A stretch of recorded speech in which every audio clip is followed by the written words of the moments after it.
It's hurt when you have to suffer for something you didn't do. Susan Mellen.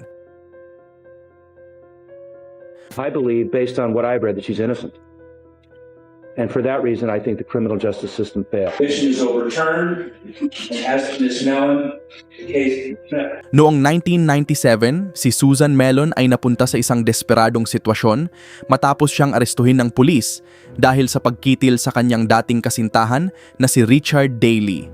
Kasama niya noon ang kanyang anak na si Jessica at pupunta sana sila para bumili ng pagkain sa Mickey D nang bigla siyang inaresto ng mga pulis. Sa panahon ng investigasyon, paulit-ulit na iginiit ni Susan ang kanyang pagiging inosente sa mga detective, pero kumbinsido na sila kahit walang malinaw na ebidensya na siya ang may sala. Tinakot at pinipressure siya noong gabing yon at kalaunan ay kinasuhan ng first-degree murder. Sa paglilitis sa korte, may ilang saksi na inilabas ng mga prosecutor na nagsabing siya ang responsable sa krimen, kaya't siya ay napatunayang guilty. Dahil dito, hinatulan siya ng habambuhay na pagkakakulong ng walang posibilidad ng parol. Tulad ng ibang mga inosenteng nakakulong, naiwan si Susan na magdusa sa kulungan sa loob ng mahabang panahon. Ang tanging pag-asa niya ay ang kanyang pamilya na walang tigil sa pagsisikap para patunayan ang kanyang inosente. Nagsimula ang kanyang paglaya nang ang pangunahing saksi sa kaso na si June Patty ay natukoy na isang pathological liar, lulong sa ipinagbabawal at may kasaysayan ng pamemeke ng impormasyon sa korte. Ayon sa iba, maaari rin siyang inimpluwensyahan ng mga detective para sumunod sa anumang salaysay na ibinigay sa kanya, habang ang iba naman ay sinasabing isa lamang siyang taong may matinding problema. Bukod dito, may karagdagang forensic evidence na nagpakita na si Richard Daley ay kitil na 3 oras bago pa man ang sinasabing oras ng krimen na ibinibintang kay Susan. Si Daley ay pininsala hanggang makitil sa isang eskinita malapit sa kanyang bahay at ang lugar na iyon ay malayo sa lokasyon kung saan inaresto si Susan.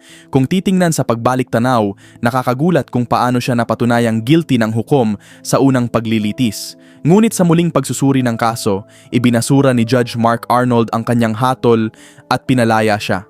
Sa kanyang paglaya, labis ang saya at ginhawa ni Susan na makalabas ng kulungan. Kitang-kita ang ngiti at saya niya nang makasama muli ang kanyang pamilya. Sinabi pa niya na kahit nasa kulungan siya, pakiramdam niya ay malaya siya sa loob. Kalaunan, binigyan si Susan ng $1 million na compensation mula sa estado at ngayon ay nagagawa na niyang mamuhay ng komportable kasama ang kanyang pamilya. Kirsten Lobato. Ito ang happy moment na kung saan si Kirsten Lobato ay naglalakad sa kalsada bilang isang malayang babae matapos siyang maling mahatulan at makulong ng 16 na taon. Noong May 2001, si Kirsten Lobato, 18 taong gulang noon, ay nagsimulang magsabi sa ilang kaibigan niya sa Las Vegas at sa kanyang hometown sa Panaca na may isang malaking itim na lalaki na nagtangkang puminsala sa kanya sa isang hotel sa Las Vegas. Noong July 8, 2001, natagpuan ang kinitil at pininsala na katawan ng isang lalaking itim na nagngangalang Duran Bailey. Makalipas ang mahigit 10 araw, kinasuhan si Lobato matapos may isang kaibigan siyang nagsumbong sa pulis tungkol sa kanyang kwento sa umano'y hindi magandang bagay na sinasabing nangyari 2 buwan bago ang insidente. Pero malinaw na ang kwento ni Lobato ay gawa-gawa lamang ng ibang lalaki at wala siyang kinalaman sa pagkakitil ni Bailey.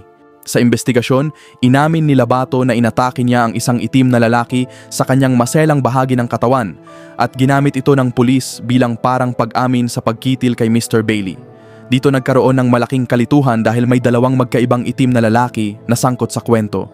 Bukod pa rito, ang bahay ni Lobato ay halos 200 metro ang layo mula sa crime scene at may alibi siya. Ang kanyang pamilya ay nagsabing nasa bahay lang siya buong araw. Walang anumang pisikal na ebidensya na nag-uugnay sa kanya sa krimen, pero kahit ganoon, napatunayang guilty siya ng jury sa first-degree murder. Hinatulan siya ng 40 hanggang 100 taon sa bilangguan. Pero hindi doon natapos ang kwento. Matapos mabigo ang kanyang unang apela, nakahanap ang kanyang mga abogado ng DNA evidence, footprints at pubic hair na pagmamay-ari ng ibang tao sa crime scene. Dahil dito, nabuksan ang posibilidad ng ikatlong paglilitis noong 2017. Napaka-questionable ng nangyari, parang ayaw siyang pakawalan ng estado ng Nevada. Ang judge na humawak ng unang 2 trial ay napilitang mag-step down dahil sa umano'y bias at mabigat na desisyon sa isang kaso na kulang sa basehan. Sa wakas, noong January 2018, isang bagong hukom ang pumasok at binaligtad ang kanyang conviction. Pinalaya si Labato. Ayon sa kanya, ako'y sobrang overwhelmed, masaya, at lubos na nagpapasalamat sa lahat ng naniwala sa akin. Gusto ko lang ng kape, sabi niya habang emosyonal at masaya sa kanyang paglaya. At gaya ng nakita, sobrang saya niya makalabas ng kulungan. Pero ang mga taon na nawala sa kanya ay malayo pa rin sa susunod na kwento ng isa pang maling na hatulan. Ricky Jackson. Ito ang sinabi ni Ricky Jackson matapos siyang makalabas bilang isang malayang tao matapos magsilbi ng 39 years sa krimen na hindi niya ginawa. May 19th, 1975, ang negosyanteng si Harold Franks ay kinitil sa labas ng isang grocery store sa Cleveland, Ohio.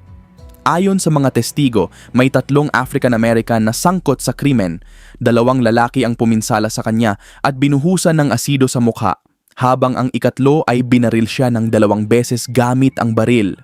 Binaril din nila ang asawa ng biktima at tumakas sakay ng berdeng kotse na may dalang briefcase ng pera ni Harold Franks. Dumating ang pulis at kumuha ng mga testigo para sa investigasyon. Isa sa kanila ay si Karen Smith, na nagsabing 3 African-American ang gumawa ng krimen pero hindi niya kilala ang mga ito. Ang isa pang testigo, isang 12 years old na batang si Eddie Vernon, ang nagsabi na si Ricky Jackson, Ronnie Bridgman at Wiley Bridgman ang gumawa ng krimen. Bagamat tumugma ang kanilang paglalarawan sa mga suspek, wala namang ebidensya, walang murder weapon, walang patunay na may green car sila at walang DNA match o anumang pisikal na ebidensya. Pero dahil sa testimonya ng isang 12 years old na bata, hinatulan ng korte sina Ricky, Ronnie at Wiley. Si Ricky pa ang itinuturing na gunman at nasentensya noong 2003. Kalaunan nakalaya si Ronnie Bridgman sa parol noong 2002 at ang kanyang kapatid ay nakalaya rin noong 2003. Pero nahirapan siya dahil sa kanyang mental health na lumala habang nasa kulungan. Ang malaking pagbabago sa kaso ay dumating nang ang 12 years old na batang saksi na ngayon ay 50 taong gulang na ay binawi ang kanyang testimonya. Noong 2013, sinabi ni Vernon na ibinigay lamang sa kanya ng isang kaibigan ang 3 pangalan na ipinasa niya sa pulis at inamin din niyang nag-claim siya na siya ay isang eyewitness. Pero, sa totoo, wala siyang nakita at hindi siya malapit sa crime scene. Wala siyang aktwal na nasaksihang kahit sinong lalaki o insidente. Noong sumunod na taon, opisyal niyang binawi ang kanyang naunang pahayag. Dahil dito, sinimulan ang proseso para sa pagpapalaya ni Ricky Jackson. Sa sumunod na taon, pinalaya siya at binawi ang kanyang conviction. Matapos ang lahat ng taon sa kulungan, binigyan siya ng $1 million ng estado ng Ohio noong 2015. Noong 2016, nakatanggap pa siya ng karagdagang $2.65 million mula sa Court of Claims base sa nawalang kita. Sa huli, ang lungsod ng Cleveland ay nagbayad din ng $18 million na paghahati-hati sa 3 lalaki kapalit ng pag-atras nila sa mga kasong isinampa laban sa lungsod. Si Ricky ngayon ay isa sa may pinakamatagal na na-exonerate matapos magsilbi ng mahabang sentensya sa US. Pero ang tanong, nababawi ba ng pera ang lahat ng sakit at taon na nawala? Malamang hindi. Raymond Toller, May 24, 1981, 2 magpinsan, isang lalaki at isang babae, ay pinilit na pumasok sa isang masukal na kagubatan sa Rocky River Reservation sa Cleveland, Ohio. Ang batang lalaki ay pininsala habang ang batang babae ay ginawa ng hindi maganda. Makalipas ang 3 linggo, si Raymond Toller, 24 na taong gulang, ay natukoy dahil umano'y tumugma siya sa description ng suspect nang siya ay pigilan ng isang park ranger sa isang routine traffic stop. Si Raymond ay isang musikero sa Ohio, ngunit kumikita rin sa mga temporary jobs. Nakatira siya kasama ang kanyang ina at kapatid na babae. Matapos ang interrogation, siya ay hinatulang guilty sa hindi magandang gawain sa babae, kidnapping, at felonious assault para sa parehong biktima. Siya ay sinentensyahan ng 12 taon hanggang life imprisonment para sa hindi magandang gawain sa babae, kasama ang karagdagang magkakasunod na sentensya na 7 hanggang 25 taon at 5 hanggang 25 taon. Ibig sabihin, halos habang buhay siyang makukulong. Noong 2004, may biglang pag-asa ng pinayagan ng hukom ang DNA testing sa kanyang kaso para patunayan ang kanyang inosente. Bihira itong mangyari, kaya't ito ay naging malaking break sa kaso. Pero sa kabila nito, lumipas ang mga taon na walang malinaw na resulta. Nadala siya sa matinding depression dahil pakiramdam niya ay habang buhay na siyang makukulong.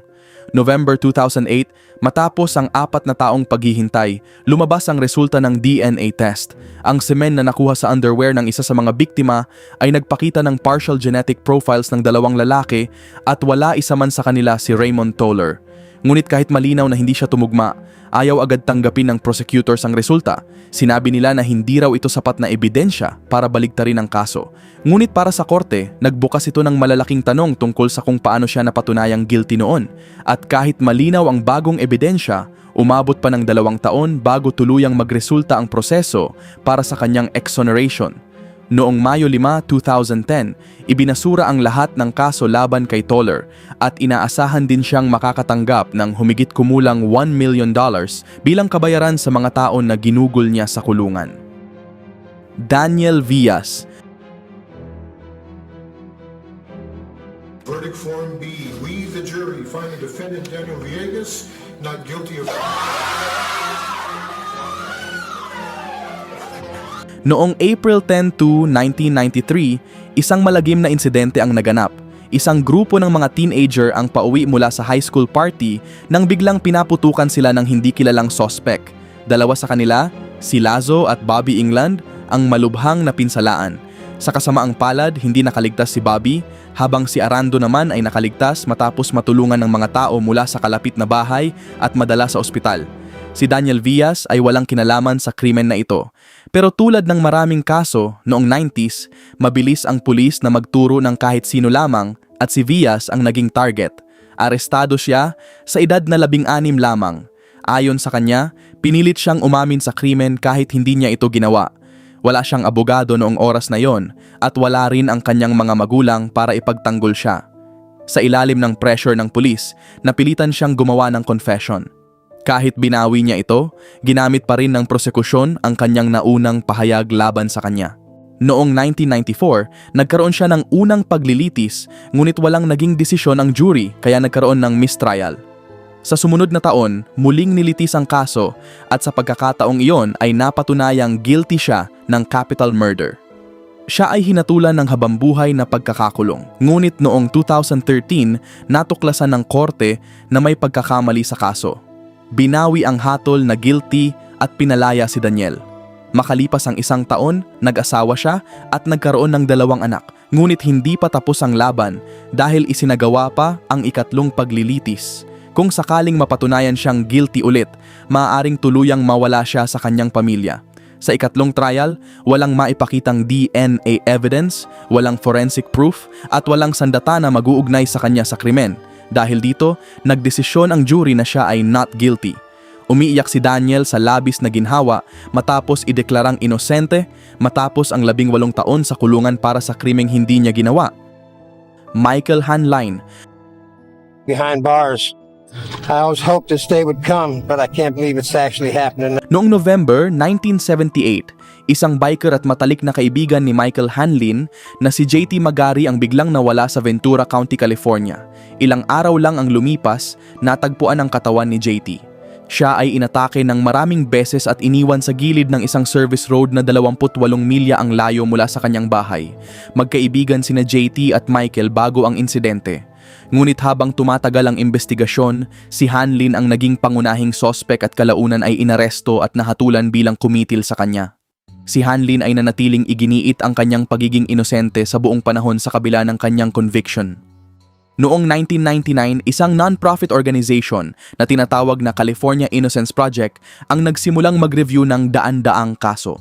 Pagkatapos ng 20 taon sa kulungan, nakipag-ugnayan si Michael sa kanila at nagpasya silang tingnan ang kanyang kaso. Sa loob ng ilang taon ng investigasyon, natuklasan ng CIP ang mga police reports na itinago bago pa man ang paglilitis kay Michael. Ang mga report na ito ay naglalaman ng impormasyon na nagtuturo sa ibang mga tao, hindi kay Michael, bilang posibleng sangkot sa krimen. Mas lalong nakakagulat, ang mga dokumentong ito ay naglantad din na ang mga pangunahing witness ng prosekusyon ay hindi mapagkakatiwalaan.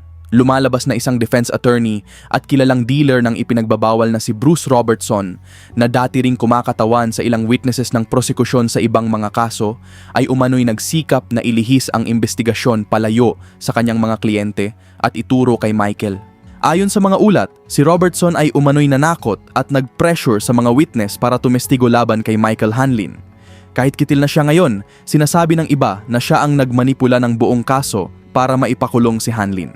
Dahil dito, inaasahan sana na agad siyang mapapalaya pero nagkaroon ng komplikasyon. Isang hukom sa district court ang nag-deny ng kanyang release dahil karamihan ng mga witness ay kitil na rin, kaya mahirap nang i-verify ang mga pahayag laban kay Robertson. Gayunpaman, hindi tumigil ang CIP at nagpatuloy sa pagsusuri, kabilang na ang DNA testing na kalaunan ay naging susi sa kanyang paglaya. November 24, 2014, tuluyang pinalaya si Michael Hanlin matapos ang 36 na taon sa kulungan. Paglabas niya ng korte, tumingin siya sa langit at naglakad palabas bilang isang malayang tao. Ang unang ginawa niya, dumiretso siya sa McDonald's para sa isang burger. Ang unang tunay na pagkain niya bilang freeman matapos ang mahigit 3 dekada. Hubert Nathan Myers and Clifford Williams. May 1976, isang pag-atake ang naganap sa Morgan Street sa Jacksonville, Florida. Habang natutulog si Jeanette Williams at ang kanyang partner na si Nina Marshall, biglang umalingaw-ngaw ang mga putok ng baril sa kanilang kwarto. Si Jeanette ay agad na nakitil dahil sa maraming tama ng bala. Si Nina naman ay inatake din ng maraming beses, ngunit nakalabas pa ng bahay at nakarating sa ospital para magamot. Nakarinig ng putok at kaguluhan ang mga kapitbahay at mga bisita sa isang birthday party sa malapit. Lumabas sila upang tingnan ang nangyari. Dalawa sa mga naroon ay sina Nathan Myers at Clifford Williams. Sa kabila ng kanilang alibay na nasa party sila nang mangyari ang pag-atake na kinumpirma pa ng mahigit 40 hanggang 45 na katao, pareho pa rin silang inaresto ng pulis ilang oras lang matapos ang insidente. Noong July 22, 1976, sabay na nilitis ng State of Florida sina Nathan at Clifford para sa first-degree murder at attempted murder. Si Nina, na nakaligtas, ay tumukoy kina Nathan at Clifford sa korte bilang mga umatake. Ngunit kahit ganoon, kulang pa rin ang ebidensya, lalo na't matibay ang kanilang alibay. Dahil dito, nauwi sa mistrial ang unang paglilitis. Makalipas ang ilang buwan, isinagawa ang ikalawang joint trial. Ngunit sa paglilitis na ito, maraming mahahalagang ebidensya ang hindi ipinakita sa jury, kabilang ang physical evidence mula sa crime scene na sana ay makakapagpabago ng resulta. Hindi rin ipinakita ang mga ebidensyang sumasalungat sa testimonya ni Nina. Wala ring ipinatawag na witness mula sa kanilang alibay para magpatunay na nasa party talaga sila. Parang nakatakda na ang hatol mula pa lang sa simula at sa loob lamang ng 2 araw, hinatulan silang guilty at binigyan ng life sentence. Sa mga sumunod na taon, umapela sila at patuloy na iginiit ang kanilang pagiging inosente habang nasa kulungan. Sa kalaunan, may lumitaw na bagong ebidensya. Natuklasan na lahat ng bala na pinaputok sa krimen ay galing sa isang sandata lamang. Ibig sabihin, iisa lang ang shooter, hindi dalawa. May isa pang mas mahalagang ebidensya. Ang trajectory ng mga bala ay galing sa labas ng bahay, hindi sa loob gaya ng sinabi ni Nina. Dahil dito, nabasag ang buong kaso. Matapos ang 42 taon sa kulungan, sila ay tuluyang na-exonerate. Si Nathan ay 18 taong gulang lamang nang makulong at 60 na nang siya ay makalaya. Si Clifford naman ay 38 nang makulong at 76 nang siya ay lumabas. Pareho nilang nawala ang buong buhay nila. At ganun din ang nangyari sa marami pang kaso na tinalakay natin, mga taong nadawit sa krimen na wala silang kinalaman. Isang maling witness, isang maling investigasyon, isang maling desisyon at buong buhay ang kapalit. Sa huli, napapatanong ka na lang, gaano ba kadalas talaga nagkakaroon ng hustisya? Dahil gaya nga ng sinabi nila, ang hustisya ay isang desisyon. Salamat po.